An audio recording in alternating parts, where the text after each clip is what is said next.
Oh, why am I recording stuff with silence in front of me? Hello, fellow Whovians, and welcome to yet another Doctor Who action figure review. For today's review, I shall be taking a look back at the Silence figures. Now, these are figures which were released to coincide with their appearance in Series 6, which debuted in 2011. Now, as you can see here, I have two variants of the Silence. I have one with a closed mouth, and I have one with an open mouth, looking like he's just about to attack various people in the episodes that they appeared in. And there were other variants that got released. There was like a grey skin variant, and I believe there was one where they had electricity coming out of their hands. I never picked those up, mainly because I never saw them in stores at the time of when they were released. But what I do have are these two figures, and what I can say straight away is these are two marvellous figures. Now, I'm going to take a look at each one individually. There's a lot of similarities. I think the main differences being the head for each one. So we'll take a look at the closed mouth variant, which I've got to say looks absolutely huge in comparison to all the other figures that come out in this 5.5 inch range from character options. We take a look at the detailing of the face. It looks exactly like the alien creature, what you see in Series 6. You've got the red eyes just in there, and I really love all the detailing of the skin, all the wrinkles and everything like that. Really looks like the creature. So really nice head sculpt, and then if we just take a look at the back, you can really see that alien look. It really does look like one of those iconic alien designs, and to be honest, I think these is one of the most iconic monsters to come out of the revival era. Taking a look at the rest of the body, he's wearing a black suit, so really there's not much to say. It's all black. He's got a white shirt underneath with a black tie, and he's also wearing his dark trousers.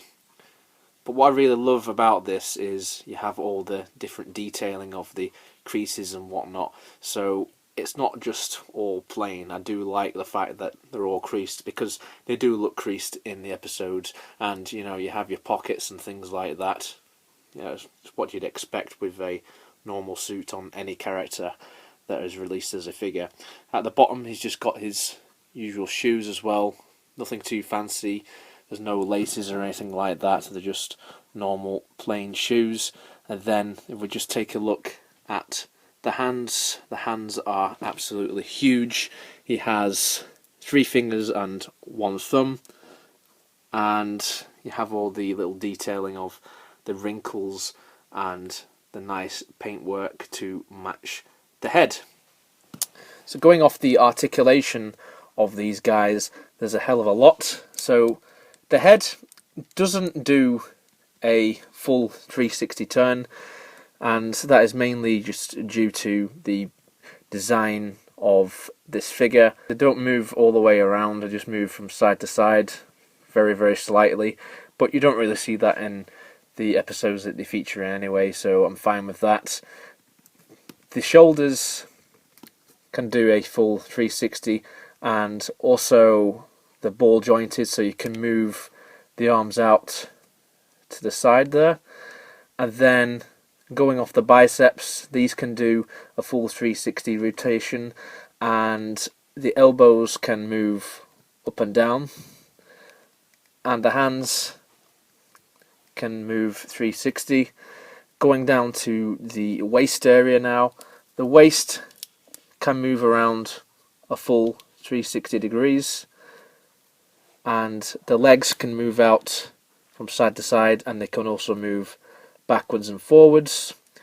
There's 360 degree rotation at the thighs. There's also hinges at the knees, so they can bend back and forth, and there's no articulation in the feet.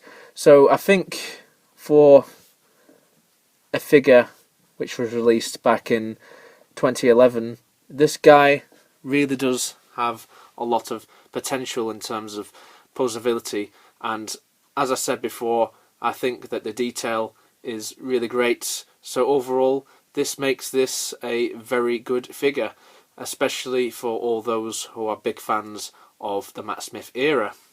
Now, taking a look at the other figure which I have, the other variant that I have, this is just the open mouth variant, and as you can see, I'm posing him as if he's about to zap someone with his electric energy. As you see in various episodes, they're attacking numerous people, especially in that opening two-parter for Series 6. We'll just take a closer look. The main difference here being the mouth, of course.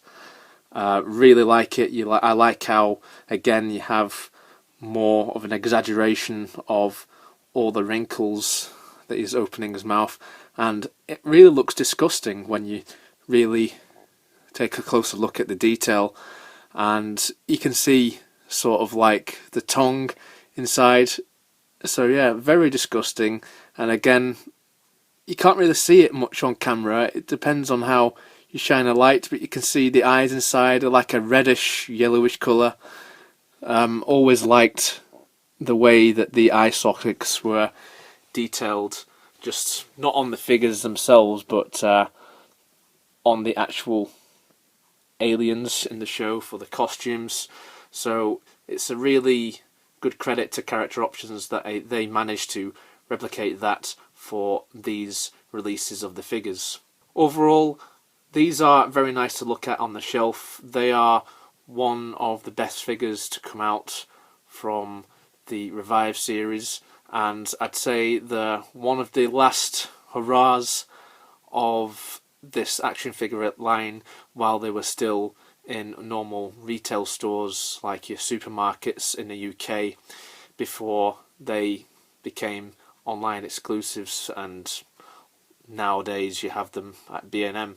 If you're interested in these figures, then I would recommend tracking them down for a reasonable price. I'm lucky to have got these when they came out brand new, so these are prize figures in my collection. As I said earlier, don't have the other variants to show off to you, but even if you see any of the other variants, then I would recommend that you pick those up as well, as there was a couple of occasions where they looked like they had more grey skin as opposed to the pinker variants as what you see here. So that does it for this throwback Doctor Who action figure review, guys. I hope you enjoyed it. Please leave a like, comment and subscribe, and oh, why am I recording stuff with silence in front of me?